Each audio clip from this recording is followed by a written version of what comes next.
আসসালামু আলাইকুম। Hello everyone. আশা করছি সকলে ভালো আছেন। আচ্ছা, আপনাদের কি পুরান ঢাকার তেহারি খেতে ইচ্ছে করছে? আপনাদের যাদের পুরান ঢাকার তেহারি খেতে ইচ্ছে করছে কিন্তু পুরান ঢাকায় যেতে পারছেন না, তাদের জন্য আমি আজকে নিয়ে এসেছি পুরান ঢাকার স্পেশাল বাবুর্চির হাতের তেহারি। আজকে আপনাদেরকে সরিষার তেল দিয়ে একদম পুরান ঢাকার ঐতিহ্যবাহী তেহারি রান্না করে দেখাবো। পুরান ঢাকা অথবা নীলক্ষেতে গেলে কিন্তু এই তেহারিটা একদম এভেইলেবল পাবেন সব দোকানে। তো সেই তেহারির স্বাদটা যেরকম হয়, বাসায় কিভাবে সেই একই স্বাদের, একই স্টাইলের তেহারিটা তৈরি করতে পারবেন, আজকে আপনাদেরকে সেটি দেখিয়ে দেব খুব সহজ উপায়ে। আর এই তেহারিটা আপনারা চাইলে যেকোনো মাংস দিয়ে রান্না করতে পারেন একই রেসিপি ফলো করে। তবে আমি আজকে গরুর মাংস দিয়ে তেহারিটা রান্না করে দেখাচ্ছি। আশা করছি আজকের এই রেসিপিটা আপনাদের কাছে খুবই ভালো লাগবে। রেসিপিটা ভালো লাগলে আমার চ্যানেলটিতে একটা সাবস্ক্রাইব করে দিবেন। আর নিত্য নতুন রেসিপি পাবার জন্য বেল আইকনটা প্রেস করে দিবেন। চলুন তাহলে আজকের তেহারি রেসিপিটি দেখে নেওয়া যাক।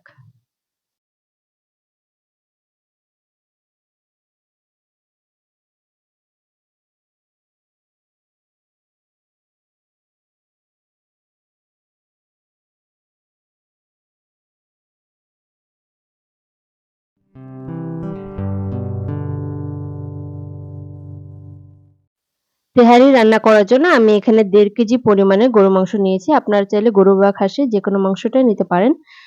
এখানে আমি হাড় ছাড়া চর্বি ও মাংস নিয়েছি। মাংসগুলোকে আমি এরকম ছোট, ছোট টুকরো করে নিয়েছি। এখন এখানে আমি দিয়ে দিচ্ছি প্রায় ১০ থেকে ১২ টি মাঝারি সাইজের পেঁয়াজ কুচি। এই পেঁয়াজ কুচি টা থেকে আমি কিছুটা তুলে রাখলাম বেরেস্তার জন্য। এ পর্যায়ে আমি এখানে দিয়ে দিব প্রায় ৪ টেবিল চামচের মতো আদা ও রসুন বাটা। আদা ও রসুনগুলোকে আমি একসাথে পেস্ট করে নিয়েছি। এরপর আমি এখানে দিয়ে দিচ্ছি ২ থেকে ৩ টেবিল চামচ টক দই। টক দইটা অবশ্যই ব্যবহার করবেন। তাহলে কিন্তু তেহারির টেস্টটা ভালো আসে।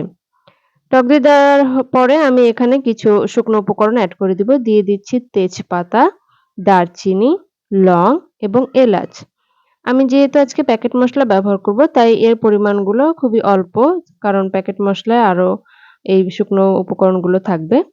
তো আমি আজকে এখানে প্রাণ রেসিপি মিক্স তেহারি মসলাটা ব্যবহার করছি।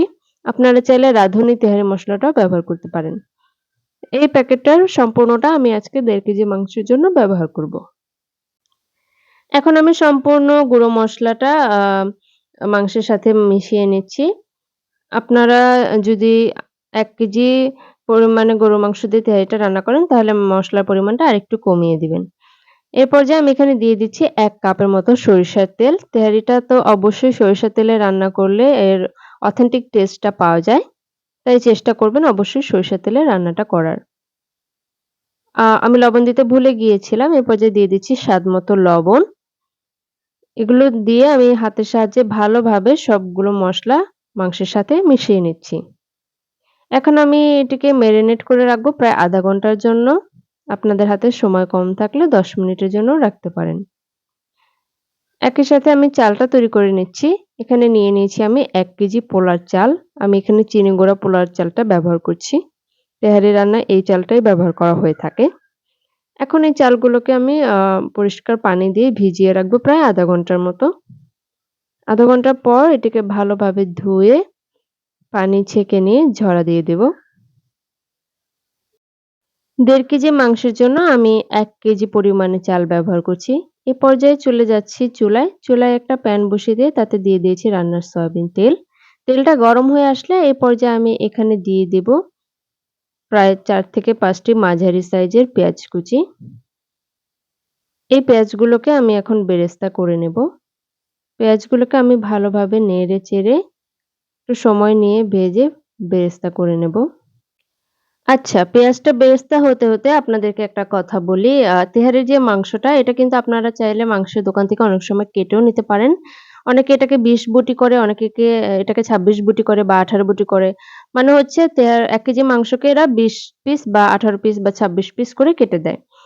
তো আমার পেঁয়াজটা বেরেস্তা করা হয়ে গিয়েছে দেখতে পাচ্ছেন। এখন আমি এটিকে একটা প্লেটে তুলে ঠান্ডা করতে রেখে দিব।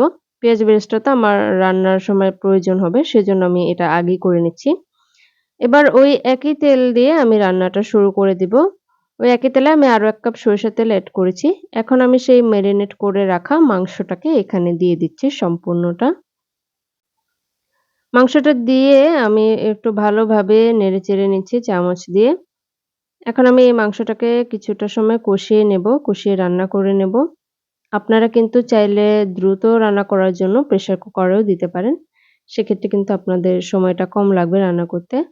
তবে সাধারণ চুলায় রান্না করলে টেস্টটা একটু ভালো আসে। সেজন্য আমি এভাবে রান্না করব। ভালোভাবে নেড়েচেড়ে দেওয়ার পর আমি মাংসটা থেকে তেল বেরিয়ে আসা পর্যন্ত এটাকে ভালোভাবে কষিয়ে নেব। মাঝে, মাঝে চামচের সাহায্যে একটু উল্টে-পাল্টে দিতে হবে যাতে নিচের অংশ, উপরের অংশ সমানভাবে সেদ্ধ হয়। এ পর্যায়ে আমি মাংসে কিছু কাঁচামরিচ ব্যবহার করছি। আপনারা আপনাদের ঝালের পরিমাণ অনুযায়ী কাঁচামরিচটা ব্যবহার করবেন। আমি এখানে ২ কাপের মতো পানি দিয়েছি। পানি দিয়ে আমি মাংসটাকে একটা ঢাকনা দিয়ে সেদ্ধ হতে দিয়েছি। মাংসটা সেদ্ধ হতে আমার প্রায় ৪০ থেকে ৪৫ মিনিট সময় লাগবে। পুরোটা সময় আমি ঢাকনা দিয়ে মাংসটাকে ঢেকে রান্না করে নেব। চুলার আঁচ থাকবে মিডিয়ামে। আমি মাঝে, মাঝে ঢাকনা তুলে মাংসটাকে চামচের সাহায্যে ভালোভাবে নেড়েচেড়ে দিব। এছাড়া আমি এখানে একটু পর, পর পানিটা শুকিয়ে আসলে গরম পানি ব্যবহার করব। আমি ফ্লাস্কে গরম পানি রেখে দিয়েছি ইনস্ট্যান্ট। তো যখন মাংসটার পানি সেদ্ধ হতে, হতে শুকিয়ে আসে সে পর্যায়ে আমি ১ কাপ করে পানি এড করে দেই।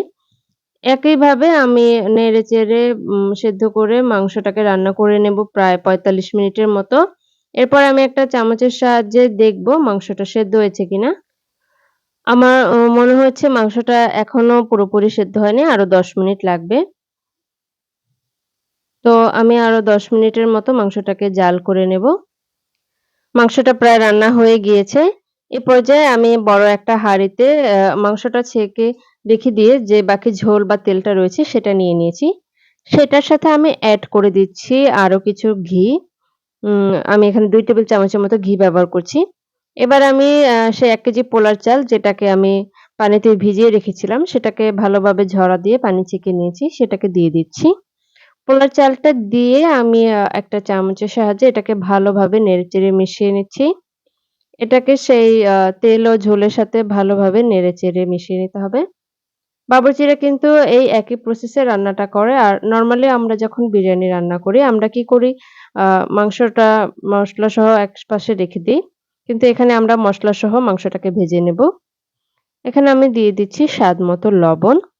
আমি প্রায় ১০ মিনিটের মতো চালটাকে ভেজে নেব। যতক্ষণ না পর্যন্ত চালটা থেকে কটকট আওয়াজ আসছে, ততক্ষণ পর্যন্ত এক নাগাড়ে নেড়েচেড়ে ভেজে নিতে হবে। যেন আ নিচটা লেগে না যায়। অনেক সময় যদি নাড়া বন্ধ রাখেন তাহলে কিন্তু নিচে এভাবে লেগে যেতে পারে। চালটাকে যত ভালোভাবে ভাজা হবে তেহারিটা খেতে কিন্তু ততটা ভালো লাগবে। চালটা ভাজা হয়ে গিয়েছে। এবার আমি যতটুক পরিমাণে চাল দিয়েছি ঠিক তার ডাবল পরিমাণে গরম পানি ব্যবহার করছি। বিরিয়ানি বা তেহারি রান্না করার ক্ষেত্রে কিন্তু অবশ্যই গরম পানিটা ব্যবহার করবেন। তাতে রেজাল্ট ভালো আসে। ঠান্ডা পানিটা এভয়েড করার চেষ্টা করবেন। পানিটা দিয়ে এবার আমি চালগুলোর সাথে ভালোভাবে নেড়েচেড়ে মিশিয়ে চুলার আঁচটা ফুল করে দেব। চুলার আঁচটা হাই করে দিয়ে আমি পানিটাতে বলক তুলে নেব। পানিটা প্রায় যখন শুকিয়ে আসবে তখন আমি চুলায় এরকম একটা তাওয়া বসিয়ে দিয়েছি। এরপর আমি হাঁড়িটাকে তাওয়ার উপরে দিয়ে নিভু আঁচে চালটা রান্না করে নেব। দেখতেই পাচ্ছেন পানিটা কিন্তু অনেকটাই শুকিয়ে এসেছে আর চালটাও প্রায় 50% এর মতো সেদ্ধ হয়ে এসেছে। আমি চালটাকে 80% এর মতো সেদ্ধ করে নেব। নাড়াচাড়া শেষ হয়ে গেলে আমি একটা ঢাকনা দিয়ে চালটাকে একটু সেদ্ধ হতে দিব। এরপর আবার আমি ঢাকনা তুলে চালটাকে ভালোভাবে নেড়েচেড়ে দেব। যাতে নিচের চালগুলো উপরে চলে যায় এবং উপরের চালগুলো নিচে চলে যায়। এতে করে সব অংশ সমানভাবে সেদ্ধ হয়ে যাবে। ঢাকনাটা দিয়ে প্রায় ১০ থেকে ১৫ মিনিটের মতো আমি চালটাকে রান্না করে নেব। দেখতেই পাচ্ছেন আমার পোলাও চালটা কিন্তু প্রায় ৮০% এর মতো সেদ্ধ হয়ে গিয়েছে। পানিটাও অলমোস্ট শুকিয়ে গিয়েছে। এখানে আর তেমন একটু পানি নেই। তো এই পর্যায়ে আমি যে আ রান্না করে রেখেছিলাম গরুর মাংসগুলো সেগুলোকে উঠিয়ে রেখেছিলাম। সেই গরুর মাংসগুলোকে আমি এই চালের সাথে দিয়ে দিব। গরুর মাংসগুলোকে পোড়া চালের সাথে দিয়ে চামচের সাহায্যে ভালোভাবে নেড়েচেড়ে মিক্সড করে নেব। তেহারি রান্নায় কিন্তু মাংসের পরিমাণটা একটু বেশি হলেই খেতে ভালো লাগে। এজন্য কিন্তু তেহারির মাংসগুলোকে ছোট, ছোট করে টুকরো করা হয়। তেহারি রান্না করার ক্ষেত্রে কিন্তু সরিষার তেলটা অবশ্যই ব্যবহার করবেন। তাহলে কিন্তু একদম অথেন্টিক স্বাদটাই পাবেন। আর তেহারি রান্না করার সময় একদম দোকানের ফ্লেভার পাওয়ার জন্য কেওড়া জল বা গোলাপ জল, ঘি এগুলো কিন্তু অবশ্যই ব্যবহার করবেন। আর জয়িত্রীটা অবশ্যই। এগুলো ব্যবহার করলে কিন্তু আপনার তেহারিটা একদম দোকানের মতো স্বাদ হবে। এ পর্যায়ে আমি আরো একটু পানি দিয়ে দিচ্ছি। আমি মাংসটা যে পাত্রে ছিল সে পাত্রটা ধুয়ে সেই পানিটা এড করছি। এখন আমি দিয়ে দিচ্ছি ঘ্রাণের জন্য কেওড়া জল। সবকিছু দিয়ে আমি তেহারিটাকে দমে দিয়ে দিয়েছিলাম প্রায় ৩০ মিনিটের মতো। ৩০ মিনিট পর আমি উঠিয়ে নিয়ে আসছি। দেখেন কিরকম হয়েছে তেহারিটা? একদম পারফেক্ট মনে হচ্ছে কিন্তু। একদম দোকানের অথবা বাবুর্চিদের হাতে স্পেশাল তেহারি সেরকমই লাগছে। আপনারা কিন্তু চাইলে একই রেসিপি ফলো করে খাসির মাংস দিয়েও তেহারিটা রান্না করতে পারেন। আর বাড়িতে ছোটখাটো অনুষ্ঠান, জন্মদিন অথবা গায়ে হলুদ যেকোনো অনুষ্ঠানে কিন্তু আপনারা চাইলে এই রেসিপি ফলো করে তেহারিটা রান্না করে নিতে পারেন। আমি এখন একটা ট্রেতে সার্ভ করে দিচ্ছি। তো তৈরি হয়ে গেল পুরান ঢাকার বাবুর্চিদের হাতের তেহারি। আর এই তেহারিটা টেস্ট হওয়ার গোপন রহস্য এই ভিডিওতে বলে দেওয়া হয়েছে। তাই চেষ্টা করবেন অবশ্যই সম্পূর্ণ ভিডিওটা দেখে নেওয়ার জন্য। আমি একটু দেখিয়ে দিচ্ছি মাংসগুলো কিরকম সিদ্ধ হয়েছে। আপনারা দেখতে পাচ্ছেন প্রেশার কুকার দেওয়া ছাড়াই কিন্তু মাংসগুলো ভালো সেদ্ধ হয়েছে। মাংসগুলো প্রায় ১ ঘন্টার মতো রান্না করে নিলে কিন্তু এরকম সফট হয়ে যাবে। এই তেহারিটা খেতে কিন্তু অনেক মজা হয়। আপনারা কিন্তু চাইলে বোরহানির সাথে এই তেহারিটা খেতে পারেন। আমার চ্যানেলে বোরহানির রেসিপিটা অলরেডি দেওয়া আছে। একটু কষ্ট করে দেখে দিবেন এবং রেসিপির লিংক আমি ডেসক্রিপশন বক্সে দিয়ে দিব। কেমন লাগলো আজকের রেসিপি? অবশ্যই বাসায় একবার হলেও ট্রাই করে দেখবেন। আর রেসিপিটি ভালো লাগলে আমার চ্যানেলটিতে একটা সাবস্ক্রাইব করে দিবেন। আমার নতুন কোনো রেসিপি দেখার জন্য চ্যানেলটির সাথেই থাকবেন। সবাই সুস্থ থাকবেন, ভালো থাকবেন। আজকের মতো এখানেই বিদায় নিচ্ছি। আল্লাহ হাফেজ।